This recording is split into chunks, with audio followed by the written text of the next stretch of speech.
أزمة جديدة بين سعاد حسني وعبد الحليم حافظ. أيوة زي ما انتوا سامعين كده، ده مش خيال ولا إشاعات، وكل ده بسبب عقد جواز ظهر بعد سنين من وفاتهم. تعالوا نقول لكم إيه الحكاية. مين فينا ما سمعش عن قصة حب اللي بين السندريلا سعاد حسني والعندليب عبد الحليم حافظ؟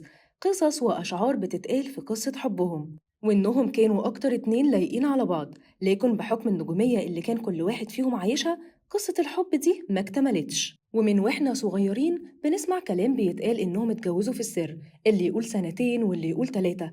المدة ما كانتش معروفة، لكن المبدأ واحد، هو وجود قصة حب بين الطرفين. ومن كام شهر طلعت شقيقة سعاد حسني الصغيرة السيدة جيهان عبد المنعم، كانت ضيفة في برنامج منى الشاذلي، وما كانش طبعا ينفع يستضيفوا حد من أقارب السندريلا وما يسألوهاش عن قصة الحب اللي بينها وبين العندليب. وكانت المفاجأة لما جيهان ردت وقالت كانوا متجوزين وقعدوا 6 سنين ونص، وكان بيجي عندنا البيت ويجيب لنا شوكولاتة وكان بيحسسنا إن إحنا ولاده، فكان بيعاملنا كولاده.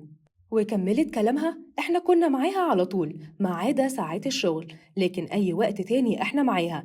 فأنا كنت بشوف عبد الحليم بشكل مستمر، خصوصا لما كانوا متجوزين. وحكت تفاصيل كتير عن علاقة الحب بينهم هما الاتنين، لكن الجمهور ما كانش متفاجئ من اللي بيتقال، لأنها حكاية معروفة من زمان. هو الشيء الغريب الوحيد بس هي المدة بتاعة الجواز، لكن ما يفوتش شهر ونص على اللقاء علشان عيلة عبد الحليم حافظ تطلع وتقول مفاجأة جديدة، وهو إن كل الكلام ده ملوش أي أساس من الصحة، وما كانش فيه جواز ولا قصة حب. كل اللي بيتقال ده إشاعات، وإنهم هياخدوا كل الإجراءات القانونية تجاه إخوات سعاد علشان الإشاعات اللي هم روجوها دي.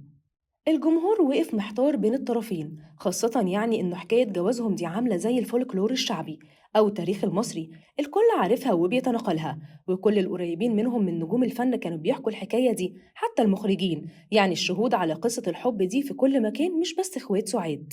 وفي الوقت نفسه مفيش حد هياخد إجراءات قانونية إلا لو هو ليه حق وعاوز يرجعه، ولو أسرة عبد الحليم مش متضررة من الموضوع كان زمانها ساكتة وما اتكلمتش. لكن برضه الجمهور مستغرب إن الخطوة دي جت بعد وقت طويل قوي من اللقاء.